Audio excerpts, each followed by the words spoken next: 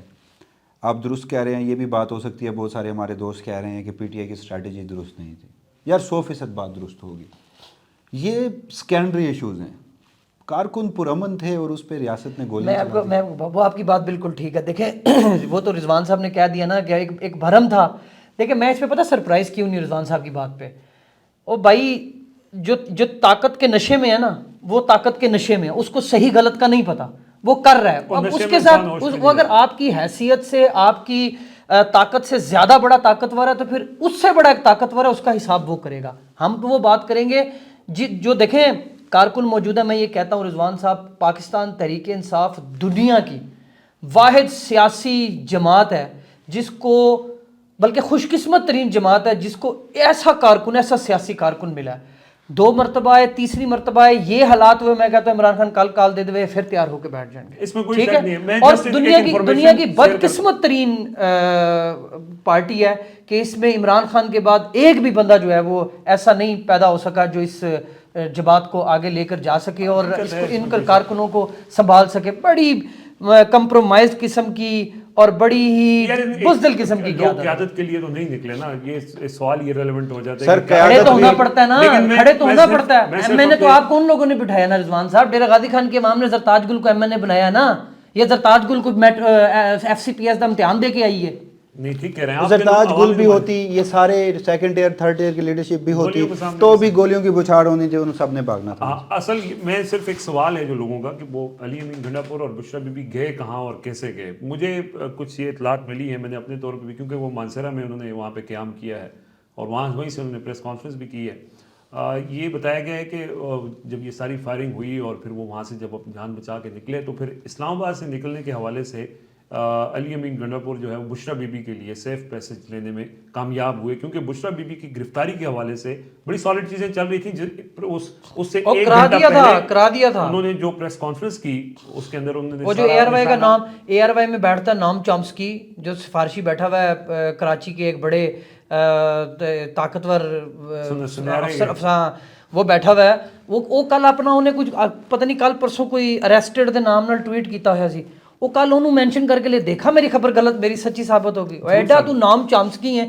تیری گل کر لے نہیں سن دے نہیں وہ اصل میں وہ جو بات کرتا ہے پلان یہی تھا اریسٹ کرنے کا تو سب کی جگہ سے لیکن ہے نا علی سب امین کی گڈا جگہ اور سے بشرا بی بی کو بچا کے نکالنے میں کامیاب ہوئے ہیں. اب وہاں پہ سوال پھر لوگ یہ بھی کہتے ہیں کہ اگر وہ گرفتاری دے دیتی تو شاید بہتر ہوتا یا جو بھی خیر اس کے اوپر بات ہو سکتی ہے لیکن اس وقت ان کی زندگی کو خطرہ تھا اس میں کوئی شک نہیں ہے اور ان کے ارد گرد لوگوں کا محاصرہ ہو چکا تھا اور کوئی بعید نہیں ہے کہ وہاں پہ فائرنگ ان کی گاڑی کے اوپر جیسے وہاں لوگوں نے دیکھا بھی اگر ہو جاتی اور اس دوران وہ کہتے ہیں جی یہ پی ٹی آئی والوں نے خود مار دی ہے. So Ali Amin got the safe passage for Bushra Bibi اور پھر وہ وہاں سے گئے ہیں. ظاہر ہے علی امین گنڈا پور ہوں بیرسٹر سیف ہوں آپ کو پتہ ہے کہ یہ سارے لوگ کنیکٹڈ تو ہیں کہیں نہ کہیں اس وقت بھی چائے پینے جب گئے تھے لیکن اب اس میں سوال یہ کارکنوں کو چھوڑ کے چلے گئے دیکھیں وہ ہاں سچویشن جنگ کا ماحول تھا وہاں ایٹ لیسٹ اس دفعہ میں علی امین گنڈا پور کو چائے پینے میں ہم نے کتنا کرٹیسائز کیا ہے ٹھیک ہے اس بار یہ نہیں کہا جا سکتا کہ وہ کارکنوں کو چھوڑ کے چلے گئے وہاں پہ صورتحال ایسی تھی کہ وہاں پہ پھر سب لوگ جو ہے وہ اپنی جانیں بچا کے نکلے. یہ صورتحال کتنے بجے ہوئی جناب؟ یہ کوئی میرے خیال میں 1 بجے 12-1 بجے رات کو 12-1 بجے اس سے پہلے تو نظر آتے نا وہ موجود تھے نہیں علی امین کی بات نہیں کر رہا میں باقیوں کی پوچھ رہا ہوں. جی ہاں باقی کدھر ہے؟ صحیح ہے جی. اچھا میں آخر میں صرف ایک بات یہاں پر رضوان صاحب عمر جٹ صاحب کرتا چلوں کہ دیکھیے اس وقت جو وزیر داخلہ صاحب ہیں فیصل گوڈا وزیر داخلہ فیصل گوڈا غلط بول رہے ہیں یار. نہیں فیصل گوڈا صاحب نے اپنے بارے میں اور اپنے قبیل کے بارے میں جو کہا تھا اچھا اس کانٹیکسٹ میں تو وہ جو شخص ہے نا وہ کہیں سے آئے ہیں اور کہیں چلے جائیں گے. جب ایک شخصیت آئی تھی وہ آئے تھے جب ایک شخصیت جائے گی وہ چلے جائیں گے. ان کا سیاست سے کوئی تعلق نہیں. پاکستان پیپلز پارٹی ANP MQM مسلم لیگ نون. یار آپ فیصل واڈا کی بات کنفیوز کر رہے ہیں یہ تو محسن نقوی نہیں ہے وزیر داخلہ. فیصل واڈا صاحب نے کہا تھا کہ ہم 3 لوگ جو ہیں میں انوار الحق کاکڑ اور محسن نقوی ہم 3 سینیٹر آزاد قبیلے سے تعلق رکھتے ہیں اور پھر گزشتہ دنوں انہوں نے کہا کہ ہم اسٹیبلشمنٹ کے پالتو کتے ہیں ہمیں اس پہ فخر ہے. اچھا کہا نا انہوں نے کہا مطلب یہ میں انہی کی بات کوٹ کر رہا ہوں. فیصل واڈا نے کہا کہ وہ پالتو کتے ہیں. ہاں تو اگر وہ ایک ہیں تو وہ اپنے قبیلے کو ریپرزینٹ کرتے ہیں ہمیشہ انہی کا موقف دیتے ہیں تو باقی طرف سے بھی تردید نہیں آئی ابھی تک فیصل واڈا صاحب کے. ہاں نہیں ہے تو خیر انہوں نے آنا ہے وہ آئے وہ چلے گئے وہ چلے جائیں گے. یہ جو باقی سیاسی جماعتیں ہیں حضور انہوں نے یہاں پر سیاست کرنی ہے یا تو آپ کے سٹیکس ختم ہو گئے ہو نا. سیاست ہے کدھر سیاست ہوتی ہے ووٹوں سے وہ ان کو ملتے نہیں. سر ہمیشہ فارم 47 نہیں رہے گا. ایک بات جو مجھے لگتا ہے یہ میری ذاتی رائے ہے 77 سال کا قبضہ ہے 77 سال سے سویلین سپرمیسی کی جو جنگ ہے وہ کہیں نہ کہیں کسی نہ کسی سٹیج پر چلتی رہتی ہے. وہ ایک احتجاج سے وہ 2 احتجاجوں سے وہ 3 احتجاجوں سے کبھی حاصل نہیں ہوگی. یہ ایک لمبی جدوجہد ہے مسلسل جدوجہد ہے. کل جو ہوا یا گزشتہ 3 دنوں میں جو ہوا وہ اس جدوجہد میں ایک کامیاب قدم ضرور تھا لیکن اس پہ ہم رنجیدہ اس لیے ہیں کہ وہ کئی قیمتی جانیں لے گیا. لیکن یہاں پر پاکستان تحریک انصاف بالخصوص پاکستان کی عوام وہ مزاحمت کا استعارہ تھے اور ریاست اور حکومت شکست کی نشانی تھی. اس کے بعد مزید کچھ کہنا اب اجازت ہے جی. اللہ حافظ.